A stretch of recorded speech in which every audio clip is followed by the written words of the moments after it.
অফিসের কম্পিউটার কিংবা কর্মী কাজ একটু ধীরে করলেই তকমা দেওয়া হয় কচ্ছপের সাথে। তবে এই কচ্ছপের চলাফেরা গতি যেমন ধীর, পৃথিবী থেকে বিদায় নেওয়ার গতি তার চেয়েও ধীর। অর্থাৎ পৃথিবীতে যত দীর্ঘায়ু প্রাণী আছে তাদের মধ্যে অন্যতম এই কচ্ছপ। জাত ভেদে কোনো কোনো কচ্ছপ বাঁচতে পারে 500 বছর পর্যন্ত। কেন কচ্ছপ এত বছর বেঁচে থাকতে পারে তা গবেষণা করেছেন বিজ্ঞানীরা, পেয়েছেন চাঞ্চল্যকর তথ্য। বিস্তারিত অমিত হাসান রবিনের প্রতিবেদনে। খরগোশের সাথে অসম দৌড়পাল্লা দিয়েও জিতে যায় কচ্ছপ, এই গল্প সবারই জানা। কিন্তু শুধু খরগোশই নয়, হায়না, জাগুয়ার, বাঘ, ভাল্লুকের মতো হিংস্র ভয়ঙ্কর সব প্রাণীকেও পেছনে ফেলেছে আয়ুর দিক থেকে।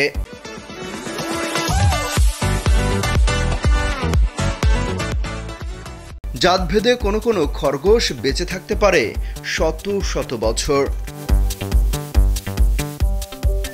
কেন এই প্রাণীর আয়ুষ্কাল এত, তা নিয়ে গবেষণা করেছেন বিশ্বের বাঘা বাঘা সব বিজ্ঞানীরা। উত্তর মিলেছে, তবে এখনো রয়ে গেছে অনেক রহস্য।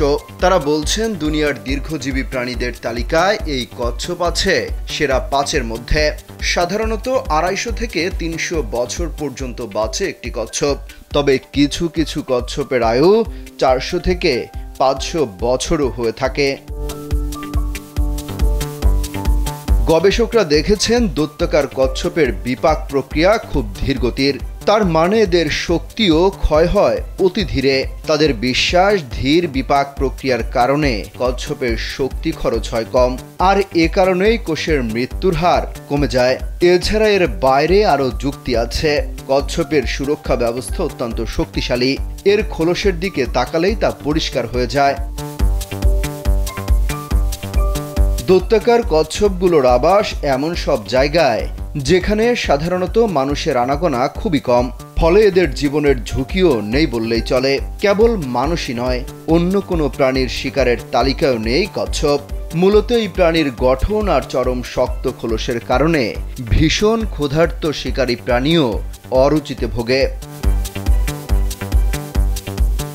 আরও মজার ব্যাপার হলো, প্রজননের ব্যাপারে তরুণ কচ্ছপেরাই মূল ভূমিকা রাখে।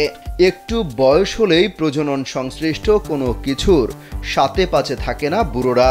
এই হলো কচ্ছপের দীর্ঘায়ু হওয়ার রহস্য। তবে অনেক প্রশ্নই আছে যেগুলোর উত্তর আজও মেলেনি। বিজ্ঞানীদের বিশ্বাস, জীববিজ্ঞান ও বিবর্তনের কিছু একটা মারপ্যাচ আছে যা দৈত্যাকার কচ্ছপের দীর্ঘায়ুর পেছনে ভূমিকা রাখছে। তবে রহস্য যাই থাক, কচ্ছপের আয়ু শেষ হয় কচ্ছপ গতিতেই। অমিত হাসান রবিন, কালবেলা।